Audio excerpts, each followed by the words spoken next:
کہ میں ہی نہیں ان پر قربان زمان، جو رب دو عالم کا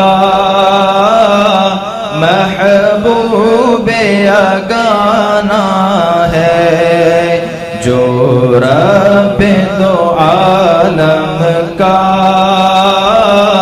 محبوب یگانہ ہے۔ برادران ملت اسلامی، السلام علیکم ورحمۃ اللہ وبرکاتہ۔ الحمدللہ الحنان المنان الذي خلق الإنسان وعلمه البيان، والصلاة والسلام على رسوله سيد الإنس والجان، وعلى آله وأصحابه ذوي الخير والإحسان، أما بعد، فأعوذ بالله من الشيطان الرجيم، بسم الله الرحمن الرحيم۔ أذن للذين يقاتلون بأنهم ظلموا وإن الله على نصرهم لقدير، صدق اللہ مولانا العظیم۔ بارگاہ رسالت مآب صلی اللہ تعالی علیہ وسلم میں درود پاک کا ہدیہ پیش کریں۔ اللہم صلی علی سیدنا و مولانا محمد معدن الجود والکرم وآلہ واصحابہ الکرام وابنہ الکریم وبارک وسلم صلاة دائمة سرمدا ابدا۔ عزیزان گرامی وقار، اس فانی دنیا میں زندگی گزارنے کے لیے ہر انسان کی زندگی میں دو مرحلے پیش ضرور آتے ہیں۔ زندگی کے کچھ ایام امن و امان کے ہوتے ہیں، اور کچھ ایام ایسے ہیں کہ جس میں قتل و قتال اور مقابلہ آرائی ہوتی ہے۔ تو اسی طرح تاریخ کا ایک اٹوٹ حصہ رہا ہے، جب سے انسانیت کی تاریخ کا سلسلہ اس کائنات میں، اس دنیا میں شروع ہوا ہے، جنگوں کا سلسلہ بھی جاری رہا اور اب تک بھی ہے۔ اور میرے آقا صلی اللہ تعالیٰ علیہ وسلم کی حیات طیبہ میں بھی کچھ ایسے حالات پیش آئے جن میں صحابہ اکرام رضوان اللہ تعالیٰ علیہ مجمعین سمیت رسول پاک صلی اللہ تعالیٰ علیہ وسلم نے جنگوں میں شرکت فرمائی، جن کو غزوہ کہا جاتا ہے۔ آج کے اس محفل پاک میں رسول پاک صلی اللہ تعالیٰ علیہ وسلم کے غزوات مبارکہ کی کچھ جھلکیاں آپ کے سامنے رکھنے کی کوشش کروں گا۔ زندگی کا ایک حصہ رہا ہے، اور خود اس رسول کریم صلی اللہ تعالیٰ علیہ وسلم کی تعلیمات میں یہ ہے، لا تتمنوا لقاء عدوکم، کبھی تم دشمن سے مٹبھیڑ ہونے کی تمنا مت کرنا۔ یعنی بیٹھے بیٹھے روز دعا مت کرو کہ میں فلاں کے ساتھ ہماری جنگ ہو جائے، جنگ ہو جائے، جنگ کی تمنا نہ کرو۔ اللہ کے نبی صلی اللہ علیہ وسلم کی تعلیمات یہ ہیں، جہاں تک ہو سکے امن و امان قائم رکھو، اس لیے کہ جنگوں میں نقصان دونوں طرف کا بھی ہوتا ہے۔ اکثر یہ دیکھا گیا ہے، جنگ ہوگی تو نقصانات ہوں گے ہی۔ تو حضور اکرم صلی اللہ تعالیٰ علیہ وسلم کی ایک تعلیم تو یہ ہے، لیکن آگے میرے آقا نے یہ فرمایا وَإِذَا لَقِيتُمْ، ہاں اگر ایسا معاملہ پیش آ گیا کہ تم پر جنگ مسلط کر دی گئی، سامنے والے کو جنگ کے بغیر کوئی چارہ نہیں، تو پھر اللہ کے حبیب صلی اللہ علیہ وسلم فرماتے ہیں پھر تم ڈٹے رہو، پھر تم ڈٹے رہو اور مقابلہ کرو۔ یہ نہیں ہے کہ میدان چھوڑ کر بھاگ جائیں اور امن و امان کی بات کریں۔ صلح و مصالحت، امن و امان، یہ کچھ الفاظ ایسے ہیں جس کو آج مجھے سمجھانا ہے۔ میں نے دیکھا ہے اکثر لوگ اسلام کی تعبیر میں دو طرف ہیں۔ کچھ لوگ وہ ہیں جو صرف اسلام کو امن و امان، امن و امان، امن و امان یہی تعبیریں کرتے ہیں۔ بالکل اسلام کا نام ہی ہے پیس، میں بھی اس کو ایگری کرتا ہوں۔ کچھ لوگ اسلام کے متعلق صرف جنگوں کا تذکرہ کرتے ہیں کہ اس میں سخت ترین موقف اختیار کیا گیا ہے دشمنوں کے مقابل میں، تب جا کر کے اسلام اپنے پیر جما سکا، اپنی سلطنتیں مضبوط کر سکا۔ تو جنگوں کا ہونا، جہاد کا ہونا ضروری ہے۔ یہ بعض لوگ اسلام کی تعبیر میں صرف جہاد اور جنگ کا نام لیتے ہیں، اور بعض لوگ صرف امن و امان کا نام لیتے ہیں۔ کیا اسلام کی یہ تعبیریں دونوں لوگ جو کر رہے ہیں وہ صحیح ہے؟ میرے عزیزوں، میرا کہنا یہ ہے کہ اسلام ان دونوں حالات سے گزرا ہے۔ اسلام کا بیسک فنڈا تو یہ ہے کہ وہ امن و امان چاہتا ہے پوری کائنات میں، لیکن اگر کوئی اس میں فساد مچانا چاہے تو اس کے ساتھ جہاد بھی چاہتا ہے۔ اسلام جہاد بھی کرے گا کس کے ساتھ؟ جو امن و امان میں فساد مچائے گا۔ تاریخ میں یہی ہے، لہٰذا ہمیشہ اسلام کی جب بھی تعبیر کرو تو تصویر کا ایک رخ نہ بتاؤ کہ اسلام میں میاں کسی کو کچھ نہیں کہنا ہے، اللہ اللہ کرنا ہے، تسبیح پڑھو، دعا کرو۔ ہاں یقیناً اسلام امن و امان چاہتا ہے، لیکن کب؟ ایک محقق نے بہت اچھے انداز میں کہا، بار بار اسلام اور مسلمانوں کے متعلق کچھ لوگ غیر مسلم یہ کہتے ہیں کہ اسلام تو پیس کا نام ہے، آپ جنگ کی بات نہ کریں نا، آپ جہاد کی بات نہ کریں۔ اور کچھ ہمارے ماڈرن خیالات کے اور کچھ سیکولر لوگ ایسے بھی ہیں جو کہتے ہیں کہ نہیں، اسلام صرف امن و امان کے لیے ہے۔ ہاں یقیناً میں دونوں تصویریں آپ کو بتاؤں، اسلام امن و امان اس وقت چاہتا ہے جب اسلام میں موجود غلام خانہ کعبہ کی چھت پر موجود ہو۔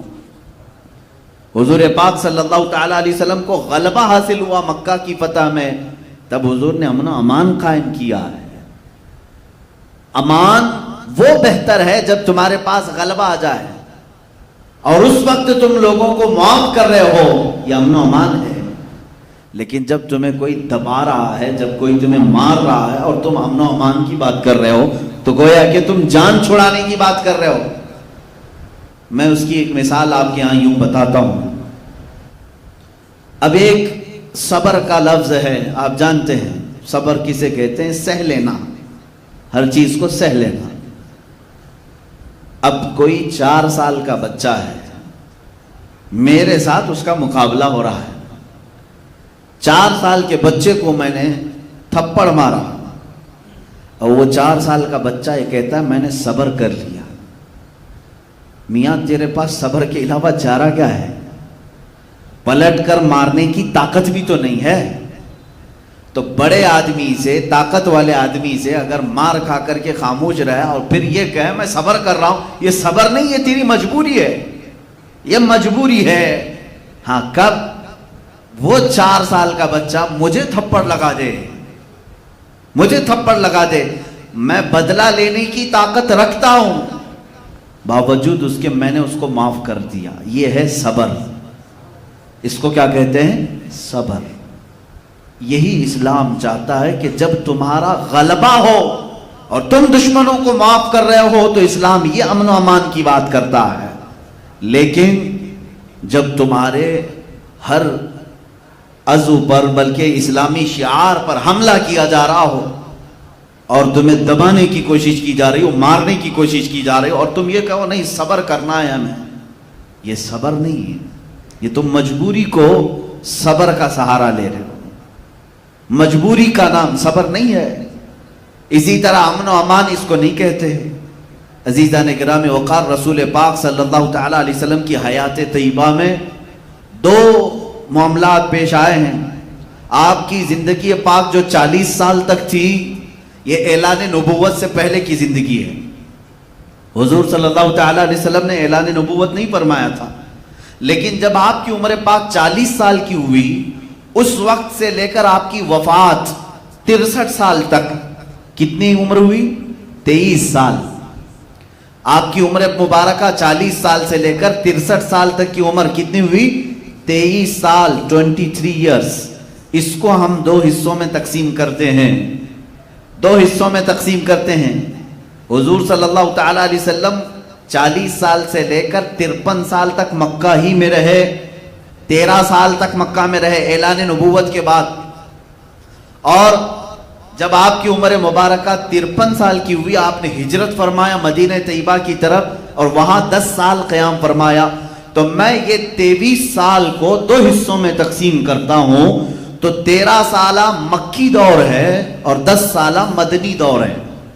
حضور اکرم صلی اللہ تعالیٰ علیہ وسلم کی زندگی پاک میں جو اسلام کے دن ہیں، جو اعلان نبوت کے بعد کے دن ہیں، اس میں 13 سال مکی زمانہ ہے اور 10 سال مدنی زمانہ ہے۔ یہ دونوں میں بڑا فرق ہے، مکی زمانے میں اور مدنی زمانے میں بڑا فرق ہے۔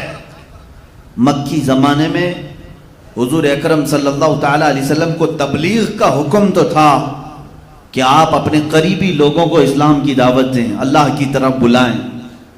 رسول پاک صلی اللہ تعالیٰ علیہ وسلم نے دعوت کا کام شروع رکھا اور ان 13 سالوں میں بہت کم لوگ ایمان لائے، بہت کم لوگ، یہاں تک کہ آپ کو لڑنے کا اور جہاد کا بھی حکم نہیں تھا۔ 13 سال تک حضور پاک صلی اللہ علیہ وسلم نے ایک بھی جہاد نہیں فرمایا۔ مکہ کے زمانے میں، مکی دور میں ایک بھی جنگ نہیں ہوئی، ایک بھی جہاد نہیں۔ آج ان لوگوں کو غور سے سننا چاہیے جو اسلام کو کہتے ہیں تلوار کی زور سے پھیلا ہے۔ میں تمہیں بتاؤں کہ کتنے زمانے میں تلوار اٹھائی گئی ہے اور کہاں کہاں اٹھائی گئی ہے، اور جہاں میرے آقا صلی اللہ تعالیٰ علیہ وسلم نے تلوار اٹھائی، آج دنیا کو ان جگہوں پر اٹھانا ضروری ہو گیا ہے تلوار۔ میں اس کو بھی ثابت کروں گا۔ رسول پاک صلی اللہ تعالیٰ علیہ وسلم کا جو دستور ہے وہ کائنات کا سب سے اعلیٰ دستور ہے۔ آپ کا جو نظام ہے وہ سب سے اعلیٰ نظام ہے، اس میں ایک نقص بھی نہیں، ایک عیب بھی نہیں آ سکتا۔ 13 سال تک کبھی مشرکین مکہ کے ساتھ قتال، جنگ، جہاد نہیں ہوا، کیونکہ اللہ کا حکم ہی نہیں آیا تھا۔ حضور پاک صلی اللہ تعالیٰ علیہ وسلم تبلیغ فرما رہے ہیں، بعض لوگ آیتوں کا مذاق اڑا رہے ہیں، رسول پاک صلی اللہ تعالیٰ علیہ وسلم کا استہزاء کر رہے ہیں، مذاق کر رہے ہیں، تب بھی اللہ تعالیٰ نے یہ فرمایا وَاصْبِرْ عَلَىٰ مَا يَقُولُونَ، جو لوگ کہہ رہے ہیں اس پر آپ صبر کریں۔ اے رسول پاک صلی اللہ تعالیٰ علیہ وسلم، آپ ان کے جواب میں قتل و قتال نہ کریں، لڑائی کرنے کا، جہاد کرنے کا حکم نہیں تھا۔ پھر اس کے بعد یہ 13 سال سخت ترین زمانہ ہے، مشکلات کا زمانہ ہے، مشقتوں کا زمانہ ہے۔ اس مکی دور میں حضور پاک صلی اللہ تعالیٰ علیہ وسلم کے غلاموں کے ساتھ انہوں نے کیسا کیسا برتاؤ نہیں کیا۔ حضرت بلال حبشی ان کی دشمنیوں کا اور ان کی ظلم و ستم کا ایک ایسا نشانہ بن چکے تھے کہ ان کے پورے جسم پاک میں داغ تھے، نشانات تھے۔ حضرت سمیہ کا انہوں نے ایسا خاتمہ کیا، وہ شہید ہو گئی۔ حضرت یاسر رضی اللہ تعالیٰ جو اسلام کے سب سے پہلے شہید ہیں، مکہ والوں نے انہیں قتل کر دیا، شہید کر دیا۔ کئی صحابہ اکرام کو جانوں سے انہوں نے ختم کیا، شہید کیا۔ خود رسول پاک صلی اللہ تعالیٰ علیہ وسلم پر بھی انہوں نے دست درازیاں کی ہیں، یہ تاریخ میں موجود ہے۔ حضرت ابوبکر صدیق ایک مرتبہ ان پر مشرکین اس قدر ٹوٹ پڑے، اتنا مارے تھے کہ آپ کا چہرہ سوج گیا تھا، آنکھیں نہیں دکھتی تھیں، سوجن کی وجہ سے آنکھیں اندر جا چکی تھیں۔ یہ حضرت ابوبکر صدیق رضی اللہ تعالیٰ عنہ کے ساتھ انہوں نے کیا۔ حضرت عبداللہ ابن مسعود رضی اللہ تعالیٰ عنہ کی ناک پھوڑ دی تھی، طرح طرح کے مظالم ہوئے۔ ان تمام حالات کے بعد اللہ رب العزت نے اپنے حبیب صلی اللہ تعالیٰ علیہ وسلم کو ہجرت کی اجازت دی۔ پہلے مسلمانوں کی ایک جماعت ہجرت کر کے گئی، کہاں؟ حبشہ کی طرف۔ افریقہ کا ایک ملک ہے جس کو آج ایتھوپیا کہتے ہیں، ملک حبشہ کی طرف مسلمانوں کی ایک جماعت گئی، جس میں حضرت عثمان ابن عفان بھی تھے رضی اللہ تعالیٰ، اور حضور صلی اللہ تعالیٰ علیہ وسلم کی صاحبزادی حضرت رقیہ بھی تھی، حضرت جعفر طیار بھی تھے۔ تو یہ مسلمانوں کا قافلہ مکہ سے ہجرت کر کے حبشہ چلا گیا۔ کفار و مشرکین کے ظلم و ستم اس قدر بڑھ گئے تھے کہ ان کو اپنا اصلی وطن چھوڑنا پڑا، وہ دوسرے وطن میں جا کر پناہ لیے۔ پھر وہ وقت بھی آیا جب اللہ رب العزت نے اپنے حبیب صلی اللہ علیہ وسلم کو بھی مکہ مکرمہ سے ہجرت کرنے کا حکم دیا۔ ہجرت کہتے ہیں چھوڑ دینا، ترک کر دینا۔ رسول پاک صلی اللہ تعالیٰ علیہ وسلم کی وہ ہجرت کا واقعہ پیش آیا، آپ اپنے ساتھ اپنے یار غار حضرت ابو بکر صدیق کو ساتھ لیے اور مدینہ طیبہ کی طرف رواں ہو گئے. یہ اللہ کے نبی صلی اللہ تعالیٰ علیہ وسلم کی جو ہجرت ہے یہ اسلام کا ٹرننگ پوائنٹ ہے. یہاں سے اسلام کی تاریخ ایک نئی تاریخ ہے. اور کیوں نہ نئی تاریخ ہو, آج بھی جو ہم 1442 میں چل رہے ہیں یہ تاریخ چلی ہی ہے حضور کی ہجرت کے بعد سے. بہت ساری تاریخیں ہیں, کسی کی ولادت سے تاریخ چل رہی ہے, کسی کی وفات سے چل رہی ہے, لیکن اسلامی تاریخ کہاں سے چل رہی ہے؟ حضور کی پیدائش سے نہیں اور نہ حضور کی وفات کے دن سے, بلکہ حضور پاک صلی اللہ تعالیٰ علیہ وسلم نے جو مکہ سے ہجرت کیا مدینے, اس دن سے اسلامی تاریخ شروع ہوئی ہے. آج حضور پاک صلی اللہ علیہ وسلم کو ہجرت فرما کر 1442 ہجری ہو گئی. ہجرت کی تاریخ یہ موجود ہے. کیوں میرے عزیزو؟ یہاں سے اسلام اب نئی تاریخ لکھنے جا رہا ہے. اسلام نے ایک ایسی نئی تاریخ لکھی جس کو انگریز قلمدان مائیکل نے کہا ہے, جس نے کتاب لکھی حضور پاک صلی اللہ تعالیٰ علیہ وسلم کے متعلق کہ دنیا میں سب سے زیادہ اثر اور لوگوں میں انفلوئنس ڈالنے والی شخصیت محمد صلی اللہ علیہ وسلم ہے. اسی انگریز نے یہ کہا, اپنی کتاب میں لکھا, لوگوں نے اس سے سوال کیا پہلے تو نے محمد صلی اللہ علیہ وسلم کا نام کیوں لکھا؟ تو کہتا ہے میں نے اس پروفٹ محمد صلی اللہ علیہ وسلم کی تاریخ پڑھی جس دن یہ اپنی دعوت کے لیے شروع کیا. وہ مکہ کا پورا میدان تھا, لیکن اس کی تاریخ, اس کی دعوت پر لبیک کہنے والے صرف 2 تھے. ایک اس کی عورت تھی, ایک بھتیجا, ایک بھائی تھا حضرت علی رضی اللہ تعالیٰ, ایک عورت تھی سیدہ خدیجہ, اور ایک چچا کا بیٹا علی جس کی عمر 9 سال تھی. یہ مائیکل کہتا ہے کہ یہ دعوت شروع ہوئی تھی صرف 2 لوگوں سے. حضور نے دعوت دی, 2 لوگوں نے لبیک کہا. اس کے بعد اپنے قریبی ساتھیوں میں ابو بکر صدیق اور ایک غلام, یہ 4-5 لوگوں سے دعوت شروع ہوئی. اور وہ مائیکل کہتا ہے شروع میں تو ایسا ہی لگا تھا کہ یہ اسی زمانے میں ختم ہو جائیں گے, اس لیے کہ ان کے مقابل میں بڑی بڑی طاقتیں مکہ میں موجود تھیں.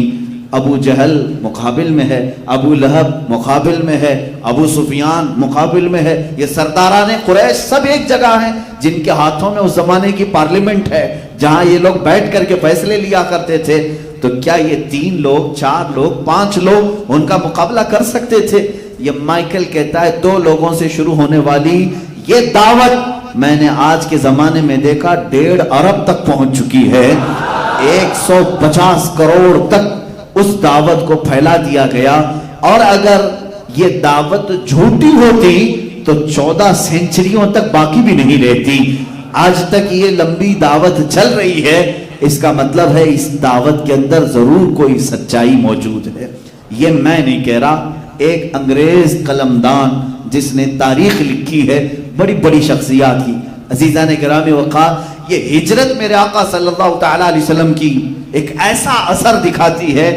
یہاں سے اسلام کی نئی نشو و نما ہوئی ہے.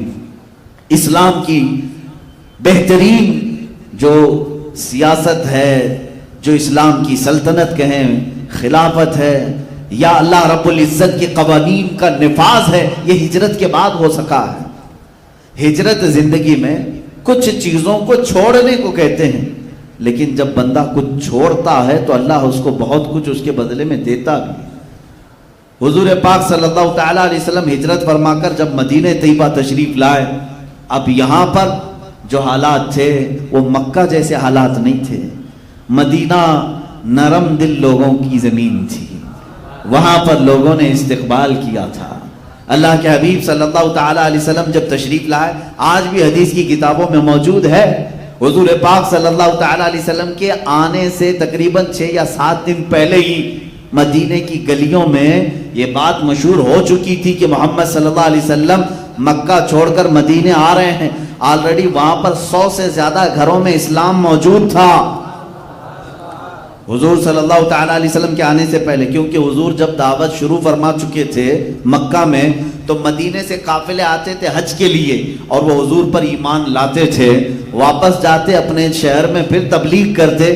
کئی لوگ حضور کے مدینے آنے سے پہلے ہی اسلام میں تھے، ایمان میں تھے۔ اب یہاں پر آپ کو میں بتاؤں، حضور پاک صلی اللہ تعالیٰ علیہ وسلم جب تشریف لا رہے تھے مدینے میں، دونوں حالات بالکل الگ ہیں۔ مکہ میں بھی حضور آئے ہیں اور مدینے میں بھی حضور آئے ہیں، دونوں جگہ آنے کی کیفیت الگ ہے۔ حضور پاک صلی اللہ تعالیٰ علیہ وسلم مدینے میں جب آئے تو تاریخ میں ہے بنو نجار قبیلے کی ساری بچیوں کے ہاتھ میں دف تھے، اور وہ سنیت الوداع کی گھاٹیوں پر چڑھ جاتی تھی اور روزانہ صبح سے شام تک انتظار کرتی تھی۔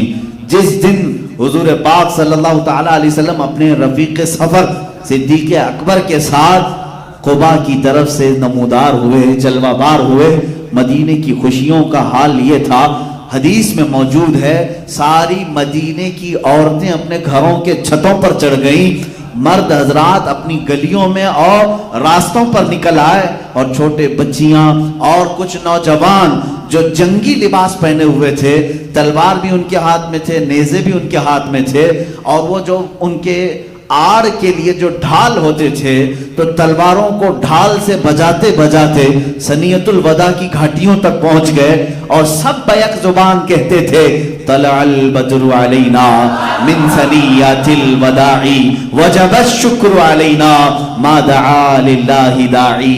یہ ہمارا بریلویوں کا کیا ہوا سلام نہیں ہے، یہ مدینے کی وہ صحابیات بچیوں کا سلام ہے جنہوں نے حضور کا مدینے میں استقبال کیا ہے۔ ارے میرے عزیزو، یہاں مجھے بات یہ کہنی پڑتی ہے کہ اگر آج ہم میلاد میں کہتے ہیں نور والا آیا ہے، نور لے کر آیا ہے، یہ جو نعتیں پڑھتے ہیں تو در حقیقت یہ مدینے والوں کی ترجمانی کر رہے ہیں۔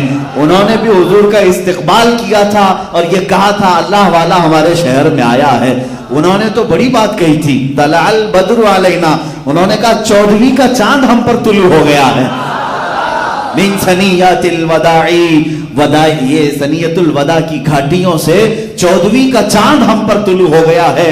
وجب الشکر علینا ما دعا للہ داعی، یہ اللہ کی طرف بلانے والا پیغمبر جب تک بلاتا رہے گا ہم سب مدینے والوں پر اس کا شکر واجب ہوگا۔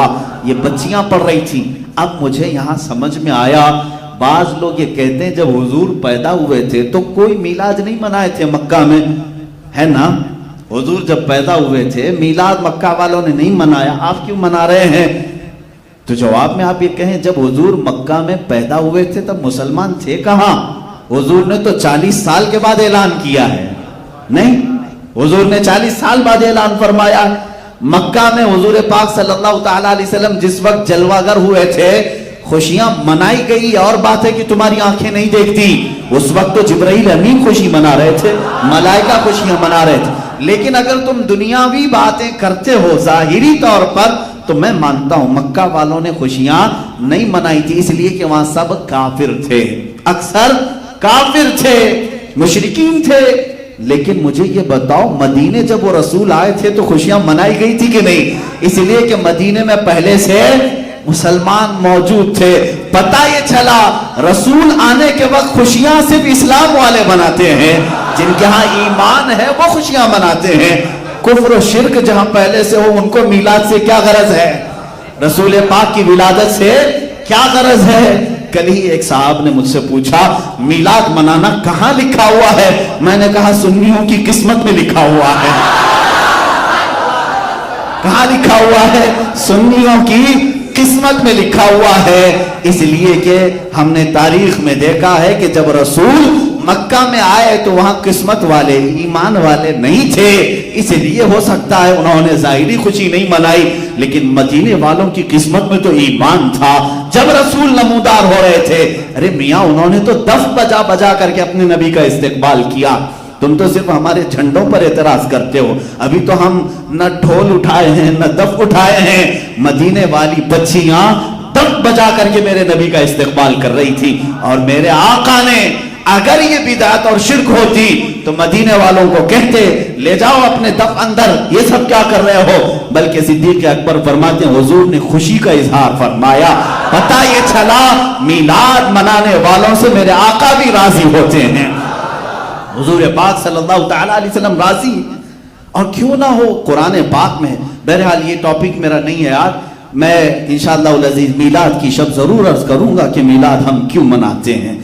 یہ بیچ میں بات آئی, میں نے عرض کیا آؤ غزوات کی بات ہے کہ غزوے شروع کیسے ہوئے, جنگیں شروع کیسے ہوئی.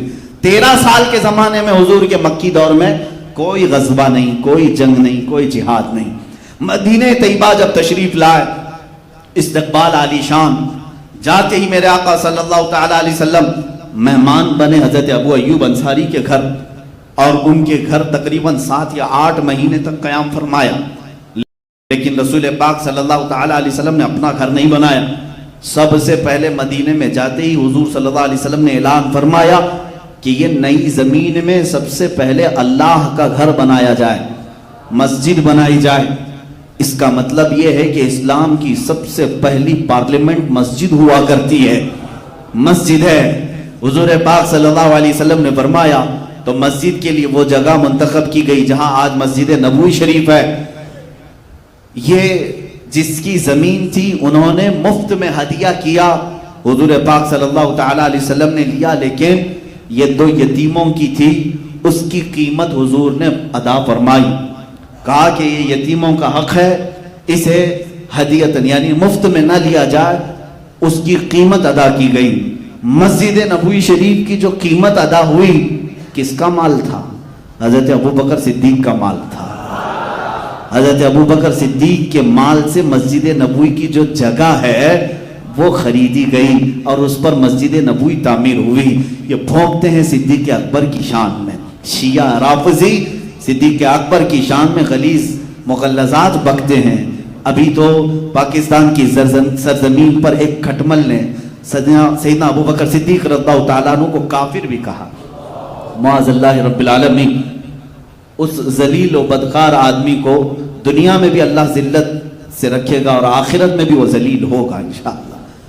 جس کے مال سے اسلام کی پہلی مسجد یعنی مسجد نبوی تعمیر ہو رہی ہے. مسجد قباء تھی لیکن باضابطہ رسول کی جو مسجد ہے وہ مسجد نبوی جہاں تعمیر ہوئی.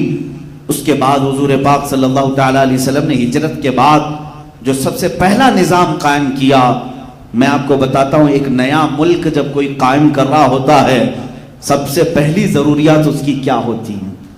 جب نیا ملک قائم ہو رہا ہو, جو بھی اسلام کے بیس پر نیا ملک قائم ہوتا ہے اس میں سب سے پہلا اپنا گھر نہیں اللہ کا گھر بنایا جاتا ہے. اللہ کا گھر بنا, مسجد جیسی بنی, حضور پاک صلی اللہ تعالی علیہ وسلم نے ایک ایسا عقد فرمایا. عقد کہتے ہیں جوڑنے کو, باندھنے کو, جیسے عقد نکاح ہم کہتے ہیں شوہر اور بیوی دونوں کو جوڑ رہے ہیں تو یہ عقد نکاح. عقد کہتے ہیں گرہ لگانا, گانٹھ لگانا. لیکن رسول پاک صلی اللہ تعالی علیہ وسلم نے مواخات کا عقد کیا تھا, بھائی بھائی بنانے کا عقد, اور تاریخ میں ایسا عقد دوسرا ملتا ہی نہیں. حضور پاک صلی اللہ تعالی علیہ وسلم کے لیے جو لوگ اپنا وطن چھوڑ کر آئے تھے, مکہ سے دیگر علاقوں سے, سب چھوڑ کر مدینے آ رہے ہیں, اور ان کو کون رکھے گا مدینے میں؟ وہ کہاں رہیں گے؟ ان کا کھانا پینا, ان کی کمائی کا ذریعہ کیا ہوگا؟ یہ تو فکر تھی.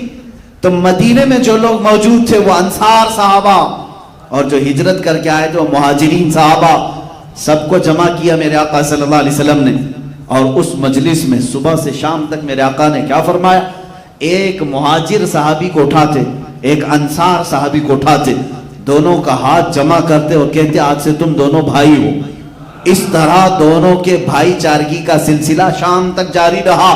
جتنے ہجرت کر کے آئے تھے ان سب کو حضور نے مدینے میں رہنے والے انصار کا بھائی بنایا. میرے عزیز, یہ خالی بولی نہیں ہے, یہ الفاظ نہیں ہے, صحابہ تھے وہ صحابہ. حضور کی زبان کی لاج ایسی رکھتے تھے, ایک ایک صحابی جو انصار ہیں وہ اپنے مہاجر بھائی کو گھر لے جاتے اور اسی دن شام میں بیٹھ گئے اپنی جائیداد, اپنی پراپرٹی, اپنی مکان سب بتا رہے ہیں. کہا ہے میرے مہاجر بھائی, میرا باغیچہ اتنا بڑا ہے, اتنے درخت اس کے اندر ہے, مارکیٹ میں 4 دکانیں ہیں, مکان اتنے ہیں, آدھی مارکیٹ تیری ہے, آدھا باغیچہ تیرا ہے, آدھی دکان تیری ہے, آدھا گھر میرا, آدھا گھر تیرا. ہر چیز میں, اس لیے کہ اللہ کے نبی نے جب بھائی بنایا ہے, میری ہر چیز میں آدھا حصہ تیرا بھی ہے. یہ صحابہ نے عمل کر کے دکھایا. یہاں تک کہ ایک صحابی فرماتے ہیں انہوں نے آدھا آدھا اتنا کیا کہ ان کی 2 بیویاں تھی. انہوں نے کہا تم نئے نئے مدینے میں آئے ہو, میں ایک بیوی کو طلاق دیتا ہوں, عدت گزارنے کے بعد تم اس سے نکاح کر لو, اس کا مہر بھی میں ادا کروں گا, اس لیے کہ تم اجنبی ہو, یہاں کیسے شادی کرو گے. عزیزان گرامی وقار, یہ انصار صحابہ تھے جو مدینے والے, جنہوں نے مہاجرین کے لیے اپنے پورے سینے کشادہ کیے تھے. کسی کے سینے میں ذرا برابر بھی ایسی بات نہیں آئی تھی کہ باہر سے آنے والے ہم پر قابض ہو گئے. نہ, مدینے والوں کا دل اللہ رب العزت نے اتنا نرم بنایا, آج بھی اس کا اثر باقی ہے, آج بھی اثر باقی ہے. میں اکثر کو جانتا ہوں اہل مدینہ, جب بھی ہم ان سے ملاقات کرتے ہیں تو ہم یہی کہتے ہیں اہل المدینہ علی رؤوسنا, مدینے والے ہمارے سروں پر ہیں, اس لیے کہ جنہوں نے نبی کا استقبال کیا ہے, ہمیں یقین ہے وہ آنے والے قیامت تک ہر مسلمان کا بھی استقبال کرتے ہیں. بعض علاقوں میں, مکہ میں دیکھا ہے شدت پائی جاتی ہے, شدت پائی جاتی ہے, لیکن مدینے والے آج بھی نرمی کرتے ہیں حجاج کے ساتھ بھی, جو حج کے لیے آتے ہیں, جو زیارت کے لیے آتے ہیں, ان کے ساتھ بھی نرمی کی جاتی ہے. آج تک مدینے کا ایک رواج ہے, آج بھی رواج ہے, اللہ اس کو سلامت رکھے. میں نے کافی دن قبل یہ پڑھا تھا کہ جو بھی مدینے میں نیا ان کو دکھتا ہے, جو بھی, وہ لوگ کیا کہہ کر کے پکارتے ہیں, کہتے ہیں یا محمد. آپ بھی جائیں, اگر آپ کا نام ان کو معلوم نہیں ہو تو یہاں تو آپ پکاریں گے مسٹر فلاں فلاں, نہیں, مدینے والے جس کا نام معلوم نہیں اس کو کہتے ہیں محمد. وہ اپنی جانب سے ہر ایک کا نام محمد رکھتے ہیں, اور اگر کوئی دوست بن جائے تو اس کو صدیق کہتے ہیں یا صدیق کہتے ہیں. مدینے کا یہ رواج ہے آج بھی. ہم نے پوچھا کہ ایسا کیوں کیا جاتا ہے, کہا گیا کہ جب سے نئے طریقے سے میرے آقا تشریف لائے تھے, مدینے والوں نے اس خوشی کو آج تک محسوس کیا. جب بھی کوئی نیا مدینے میں آتا ہے تو ہم اس کو محمد ہی کہتے ہیں, نام جب تک معلوم نہ ہو اس کو محمد ہی پکارا جاتا ہے. عزیزان گرامی وقار, حضور صلی اللہ تعالیٰ علیہ وسلم نے جو اسٹیبلشمنٹ جس کو کہتے ہیں حکومت کا, سلطنت کا, وہ مدینے میں جانے کے بعد قائم فرمائے. مسجد بنی, عقد مواخات ہوا, یعنی بھائی چارگی قائم کی گئی. اب اسلام کو مضبوط کرنے کا زمانہ تھا. رسول پاک صلی اللہ تعالیٰ علیہ وسلم نے صحابہ کے لیے گھر بنانے شروع فرمائے. جو گھر بار سب چھوڑ کر آئے تھے ان کے لیے گھر بنائے گئے. سب سے پہلے کالونی بنانے کا, لے آؤٹ بنانے کا نظام میرے آقا نے عطا فرمایا ہے. بستیاں آج بھی اصحاب صفہ کی مدینے میں, اگرچہ ان کو ویران کر دیا گیا ہے, لیکن مدینے کے مضافات میں حضور نے ایک بہت بڑی جگہ میں صحابہ کے گھر بنائے تھے, بڑے ڈسپلن کے ساتھ. جب کسی کی شادی ہوتی تو اس مکان میں شفٹ کیے جاتے. کالونی بنانے کا سسٹم میرے آقا صلی اللہ علیہ وسلم کا ہے. اس کے بعد رسول کریم صلی اللہ تعالیٰ علیہ وسلم نے تعلیم کا نظام قائم کیا. آج کسی بھی ملک کو آپ دیکھ لیں, کسی بھی ملک, اس کی ترقی کے جو راز ہیں وہ یہی راز ہیں جو میں بتا رہا ہوں. سب سے پہلے اسے اپنے ایک مرکز کی ضرورت ہوتی ہے, پارلیمنٹ, جہاں بیٹھ کر کے وہ لوگوں سے مشورہ کرے, اپنے ملک کی, اپنے سرحدوں کی حفاظت کے لیے کیا کیا کیا جانا چاہیے, اس پر ڈسکس ہونے کے لیے ایک مکان چاہیے ہر زمانے میں.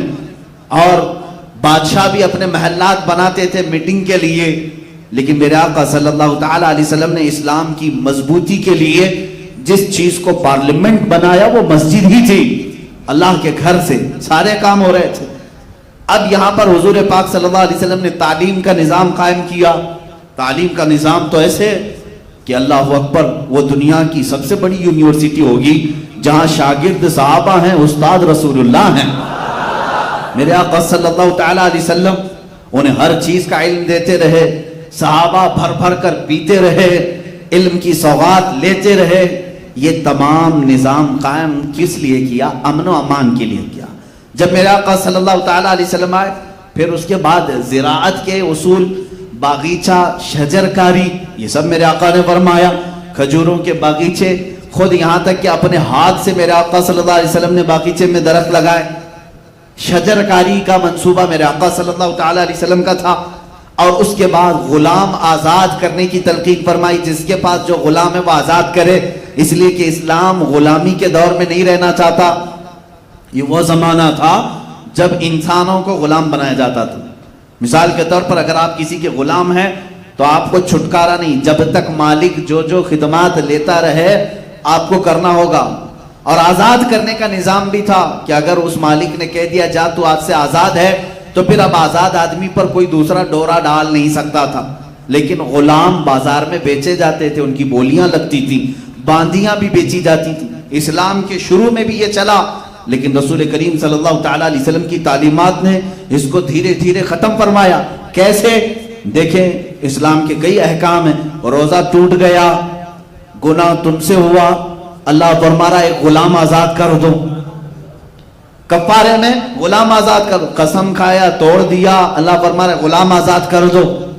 کئی ایسے کفارے ہیں جس میں اللہ تعالیٰ نے غلام آزاد کرنے کا حکم فرمایا. یعنی اسلام غلامی کے دور سے انسانوں کو نکالنا چاہتا ہے. اور یہ سلسلہ شروع ہوا مدینہ طیبہ میں. کتنے غلام آزاد کیے گئے؟ بے شمار. حضرت ابوبکر صدیق رضی اللہ تعالیٰ عنہ کا تو محبوب مشغلہ تھا. آپ مال جمع کرتے اور جو بھی کوئی غلامی کی زنجیروں میں جکڑا ہوا ہے اس کے مالک سے جا کر بات کرتے، یہ غلام میرے ہاتھ میں کتنے میں بیچے گا؟ وہ کہتا اتنے اتنے درہم میں. حضرت ابوبکر وہ غلام خریدتے اور اس غلام کو لا کر حضور کے پاس چھوڑ دیتے اور کہتے آج سے تو آزاد. حضرت بلال حبشی ابوبکر صدیق رضی اللہ تعالیٰ عنہ کے آزاد کردہ غلام. حضرت سلمان فارسی رضی اللہ تعالیٰ مال صدیق اکبر سے آزاد کیے ہوئے ہیں. پہلے آپ بھی غلام تھے. کئی صحابہ ہیں جو غلامی کے زمانے میں زندگی گزار رہے تھے اور انہیں آزاد کرنے کا حکم دیا گیا. مسلمانوں، اپنے بھائیوں کی آزادی کی فکر کرنا یہ صدیقی ایمان ہے. اگر کوئی قید ہے، ناحق اگر کسی کے اوپر مقدمات ہیں، جیل میں ہے، تم یہ مت سوچو کہ میں روٹیاں پکا پکا کر کھاتا رہوں، وہ تو گیا ہے اندر. تمہیں اپنے بھائی کی فکر ضرور کرنی چاہیے. اپنے بھائی کی فکر کرو جو ناحق مقدموں میں پھنس جائے یا قید ہو جائے، اسے آزاد کرانے کی فکر یہ ایمان ابوبکر صدیق میں سے آتا ہے. صدیق اکبر رضی اللہ تعالیٰ عنہ کے محبوب مشغلے میں سے. اب یہ جو اسٹیبلشمنٹ ہے سلطنت اسلام کا، مملکت خدا داد جس کو کہیں آپ، جب بھی کوئی ایک نئی کنٹری بنا رہا ہے تو کیوں بنائے گا؟ اس کے فالوورز کے لیے اچھی زمین ملے، اچھی ہوا ملے، سکون و اطمینان کے ساتھ رہے. اب میں آپ کو بتاتا ہوں جنگیں کیوں ہوتی اور اسلام کی جنگیں جو شروع ہوئی اس کی وجہ کیا ہے. اب میں آپ کے ذہن کو قریب کرتا ہوں، اس کا کچھ لوگ غلط معنی نہ نکالیں. میں پوری ایک جماعت کو لے کر شفٹ ہو گیا. چاہنے والے تھے، اللہ والے تھے، یہاں تکلیفیں زیادہ ہو رہی تھی، ایک جگہ ہم شفٹ ہو گئے. مقصد کیا تھا ہجرت کرنے کا ہمارا؟ تاکہ لوگوں کے فتنوں سے دور ہو جائیں، ہم اللہ رب العزت کے نظام پر آزادی کے ساتھ عمل کر سکے. بات یہی ہے. ہم سب ایک جگہ جمع ہوئے ہیں. ہمارا مقصد تو یہی ہوگا کہ ہم اپنے بچوں کو خوب پڑھائیں گے، زمینوں پر محنت کریں گے، زراعت ہوگی، فصل ہوگی، ہم کھائیں گے، خوشیوں سے رہیں گے. اس اصول پر عمل کریں گے، کسی کو نہیں چھیڑیں گے، ہم اللہ کی رضا چاہیں گے. یہی رہے گا ہمارا مقصد. چلیے اب دوسرا مسئلہ. اب آپ چلے آئے میرے ساتھ سارے لوگوں کے فتنوں سے دور. اب ہم نے ایک جگہ بھی محفوظ کر لی، سب کچھ اچھا چل رہا ہے، لیکن دشمنوں کو دیکھا نہ گیا، وہ ادھر بھی آنا شروع ہو گئے. اب جو ہم نے نیا نظام قائم کیا تھا اس پر شب خون مارنے لگے. جگہ جگہ سے مسلمانوں کو یا ہماری جماعت کو قید کرنے لگے، ایک ایک کو گرفتار کرنے لگے. اب کیا ہوگا بتاؤ؟ ہم وہاں سب چھوڑ کر کے آئے تمہارے فتنوں سے بچنے کے لیے، تم یہاں بھی آ رہے ہو. تب تلوار اٹھانی پڑتی ہے، تب ڈیفنس کرنا پڑتا ہے. عزیزان گرامی، یہ پوری دنیا کا دستور ہے. تم اسلام کو جرم کے اعتبار سے دیکھتے ہو. ان ظالموں سے میں کہتا ہوں جن کے ہاتھوں میں ہزاروں لوگوں کا خون ہے آج، جو کرسیوں پر بیٹھے ہیں اور اسلام پر تھوکتے ہیں، اللہ رب العزت ان کے لیے کافی ہے، جو اسلام کے متعلق یہ کہتے ہیں کہ ہر ایک کو تلوار کے زور سے انہوں نے اپنے اندر کیا. تم کیا کر رہے ہو آج؟ تم کون سے زور سے؟ ڈرون تیار کر رہے، پیٹروٹ میزائل، نیوکلیئر، ان تمام ہتھیاروں کی خریداری میں ایک دوسرے سے آگے بڑھنے کی سب کی دوڑ ہے اور سب یہی طاقت بنانا چاہ رہے. نہیں ہے. آج ہر کنٹری اپنے سرحد کی حفاظت کر رہی ہے کہ نہیں کر رہی؟ ہر ملک اس کی اپنی فوج ہے, اس کے اپنے سولجرز ہیں. بارڈر پر ہر ایک کنٹری نے سولجرز لگا رکھے ہیں. اگر کوئی دوسری کنٹری والا اس میں داخل ہوتا ہے تو کیا ہوا, اس کو مرحبا مرحبا کہہ کے بلا لیں گے. کوئی ایک ملک والا دوسرے ملک میں زبردستی گھسے, بلا لیں گے. میں پوچھتا ہوں, ہندوستان ہمارا محبوب وطن ہے, ہمارا آبائی وطن ہے, لیکن اس کی سرحدوں کی حفاظت بھی ہماری ذمہ داری. ہم اگر سرحدوں پر کھڑے رہیں, کوئی بھی اگر اس میں داخل ہونا چاہے, چائنا جیسے گھس رہا ہے, پاکستان کی طرف سے دراندازی ہو, بنگلہ دیش کی طرف سے ہو, کسی بھی پڑوسی ملک سے ہو, میں پوچھتا ہوں کیا ملک کی حفاظت کرنے والی جو بھی آرمی ہے یا جو حکومت ہے باہر کے ملک والے کو مرحبا کہہ کر کے اندر لے لے گی؟ اگر لیتی ہے تو اس کو بزدل کہتے ہیں. جیسے آج ہماری حکومت انہوں نے تو قبول کیا ہے بہت ساری جگہوں پر, چائنا کو بھی اندر لے لیا, ان کو بھی اندر لے لیا, اور ادھر 56 انچ کا بتاتے گھومتے ہیں ہمارا اتنا بڑا سینہ ہے, اتنا بڑا سینہ ہے. تمہارے سینے کی کیا ضرورت ہے؟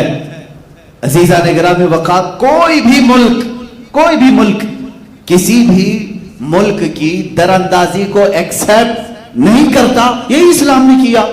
مدینہ طیبہ جب میرے آقا تشریف لے گئے, مدینہ محفوظ و مامون تھا, صحابہ اکرام سب اچھائی سے وہاں عمل کر رہے تھے. لیکن مکہ کے مشرکین, اندازہ کرو آپ 400 کلومیٹر دور سے بھاگ کر کے مدینے میں خرابی پیدا کرنے کے لیے آ رہے ہیں. 400 کلومیٹر سے آ رہے ہیں. مدینہ آئے, راتوں رات آئیں گے, کسی کے کھجوروں کے باغ میں آگ لگا کر بھاگ جائیں گے. جو مسلمان کام کر رہے ہوں ان میں سے کسی ایک کو گرفتار کریں گے, ان کو قتل کر کے بھاگ جائیں گے مکہ. یہ ساری چیزیں مدینے میں آ کر کے وہ کر رہے تھے. مجھے بتاؤ کیا رسول پاک صلی اللہ تعالی علیہ وسلم کو ڈیفنس کا حق نہیں تھا؟ صحابہ اکرام اپنی سرحدوں کی حفاظت نہیں کریں گے؟ اسی لیے ہم کہتے ہیں ہم کو یا اسلام کو نہ چھیڑو مت, اس لیے کہ بہت دن تک اللہ ہمیں صبر کا حکم دیتا ہے. 13 سال تک صبر کا حکم دیا, لیکن تمہاری چھیڑ خانی زیادہ ہو گئی, تب پھر مولا نے بدر میں جانے کا حکم دیا. اور وہ دھول چٹائی کہ 14 صدیاں ہو گئی, درد ابھی بھی ان کا کم نہیں ہو سکا. خیبر میں وہ دانت توڑے ہیں مولا علی کرم اللہ وجہہ الکریم نے, کہ 14 صدیوں بعد بھی یہودیوں کے سینوں میں ابھی بھی زخم موجود ہے. آج بھی وہ تڑپ رہے ہیں اس شکست کو لے کر. یہ لیکن شروعات کس نے کی تھی؟ کیڑا کاٹا کس کو تھا؟ کسے کھجلی ہو رہی تھی؟ امن و امان کو غارت کرنے کی کون سوچ رہا تھا؟ مکہ والے. جبکہ انہیں یہ ہونا چاہیے تھا مکہ چھوڑ کر کے چلے گئے, جانے دو, ہمارے وطن میں کچھ نہیں ہو رہا ہے. نہیں, لیکن وہ مکہ سے اپنے وفد بھیجتے, مدینے رات میں آ کر باغیچوں میں آگ لگا رہے ہیں, مزدور صحابہ کو پکڑ کر مار رہے ہیں, کوئی تجارت میں جا رہا ہے تو اس کا مال لوٹ رہے ہیں. تو کیا یہ برداشت کیا جائے گا؟ اب اسلام نیا ملک بنا چکا ہے, اب برداشت نہیں ہوگا. یہ سلطنت خدا داد تھی. اب اللہ کے نبی صلی اللہ تعالی علیہ وسلم کے ساتھ جو معاملات ہوئے وہ یہ ہے, کئی غزوے ہوئے ہیں. جنگ بدر کا نام تو آپ نے سنا, یہ اسلام کی پہلی بڑی جنگ ہے, لیکن تقریباً 5 یا 6 جنگیں اس سے قبل بھی ہوئی, لیکن اس میں لڑائیوں کی نوبت نہیں آئی. مڈبھیڑ ہوئی, وہ ادھر سے ادھر چلے گئے, ادھر سے ادھر آ, لیکن جس میں جنگ ہوئی گھماسان کی وہ بدر تھی. یہ 2 ہجری کی بات ہے. رسول پاک صلی اللہ تعالی علیہ وسلم اپنے صحابہ کو لے کر مدینہ طیبہ سے تقریباً 160 کلومیٹر دور تک تشریف لائے, اس لیے کہ ابو سفیان بہت بڑا مال کا قافلہ لے کر مکہ سے تجارت کے لیے ملک شام جا رہا ہے. اب آپ سوچیں مال کس کا ہے بیچنے جو جا رہے ہیں؟ یہ وہ صحابہ جو اپنے گھر چھوڑ آئے تھے, ان کا سب سامان سمیٹ کے ملک شام بیچنے جا رہے ہیں. ان کا بھی اس میں مال تھا, مکہ والوں کا بھی مال تھا. تو کیا مدینے میں آئے ہوئے صحابہ کا اتنا حق نہیں تھا کہ ہمارا مال ہمیں دے دو؟ صحابہ گئے, جنگ کی غرض سے نہیں گئے تھے,